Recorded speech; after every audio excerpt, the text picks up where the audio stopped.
ሰላም ቤተሰብ እንዴት ናችሁልኝ? ያው ትናንትና በተለቀቀው ቪዲዮ እንግዲህ የብዙዎቻችን ልብ ተሰብሯል ማለት ነው። ነገር ግን ውድ ቤተሰቦቼ አሁንም መረጋጋት ይጠበቅብናል።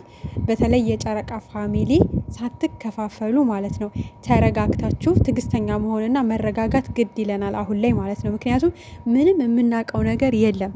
ስራ ይሁን የእውነት ይሁን ተመካክረው ይሁን እኛ ስቲል አሁን ድረስ የምናውቀው እውነታ የለም።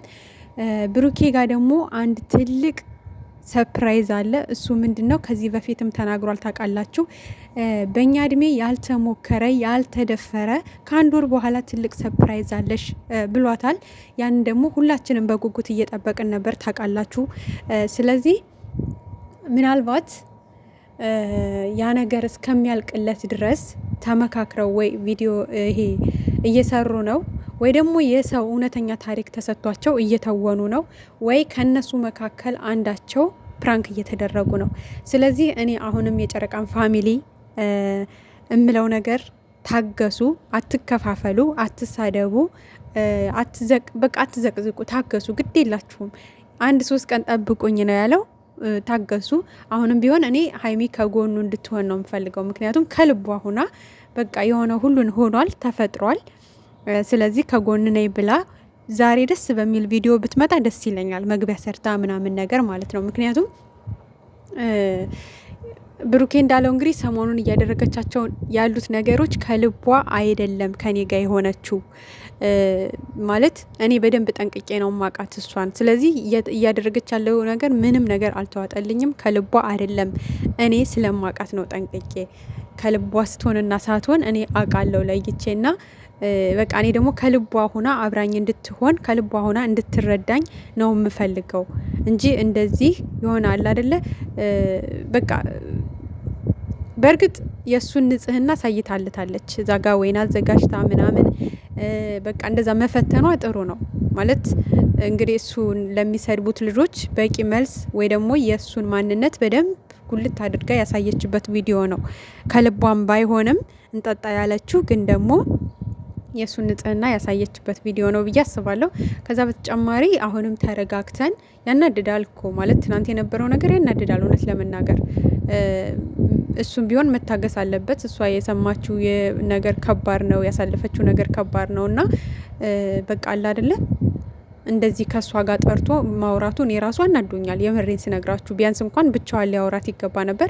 ብቻዋን ቢያወራት እሷም የምትመልስለት መልስ ከልቧ ሆና ሊኖር ይችል ነበር እና አንደኛ ነገር ያው ቀድማ ነው ያችኛዋ የመጣችሁ። እሱም ሊያናድዳት ይችላል ቅመሜን። ሲቀጥል ደግሞ ብቻዋን ማውራት እንጂ ያለው የራሳችሁ ጉዳይ ነው በቀኝ ከመሮኛል ምናምን ብሎ ከእሷ ጋር እኩል ሊያወራት አይገባም ነበረ። ምክንያቱም ቦታቸውን ማወቅ አለባቸው ማለት ያችኛዋን ቦታዋን ማወቅ አለባት።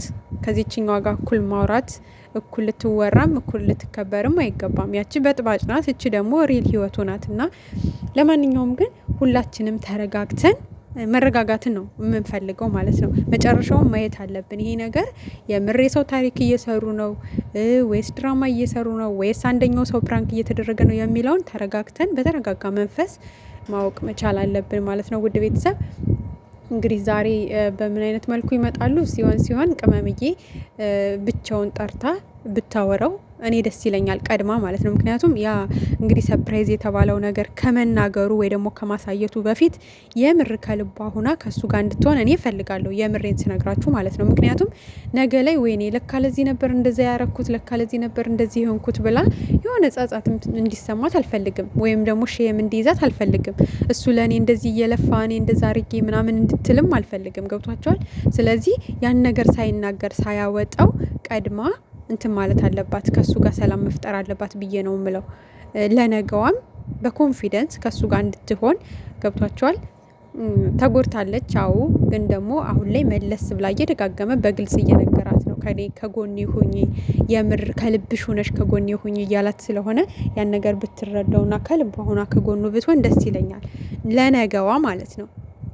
ነገዋን በቃ አለ አይደለ እሱም ተማምኖባት የሚቀጥል ሴት እንድትሆን እሷም ደግሞ በኮንፊደንስ ህይወቷን ከሱ ጋር እንድትቀጥል ነገሮችን ቀድማ ፈጥና ሳይቀድማት ብታስተካከል እኔ ደስ ይለኛል ከምንም በላይ ማለት ነው። ምክንያቱም ይሄ ህይወት ነው። ገብቷቸዋል። እዚህ ጋር ማንም የፈለገውን አስተያየት ነው የሚሰጠው እና ያ ነገር እሷን ወደኋላ እንዲያስቀራት አልፈልግም። ምክንያቱም እዚህ ጋር ይሄ ሚዲያ ነው። ሁሉም የራሱን መላምት የራሱን ሀሳብ ነው የሚያጋራውና ሼር የሚያደርገውና ብቻ ፈጣሪ ልቧን አራርቶ ዛሬ የምሯን ከልቧ ሆና ብሩኬ እኔ ከአንተ ጋር መሆን የፈለግኩት ከልቤ ነው፣ ሙድ እየያዝኩም አይደለም፣ እየተበቀልኩም አይደለም፣ የምን በቀል ነው ብላ በደንብ አስረድተው ከጎኑ እንድትሆን እፈልጋለሁ ማለት ነው። ውድ ቤተሰብ እናንተም እንግዲህ በጸሎት ትናንትና በጣም ብዙ ሰው ተከፍቷል። በጣም ብዙ ሰው ብዙ ነገር እያለ ነው። በቃ ተከፋፍሏል ማለት ይቻላል። የጨረቃ ፋሚሊ በትናንትናዋ ቅስፈት ራሱ በጣም ብዙ ሰው ነው ያዘነው እና ግን ደግሞ መታገስ ዋጋ አለው አይደለ? ታግሰን መጨረሻውን ብናይ ለእኛም ለእነሱም ጥሩ ነው የሚሆነው። መልካም ጊዜ ይሆንላችሁ ውድ ቤት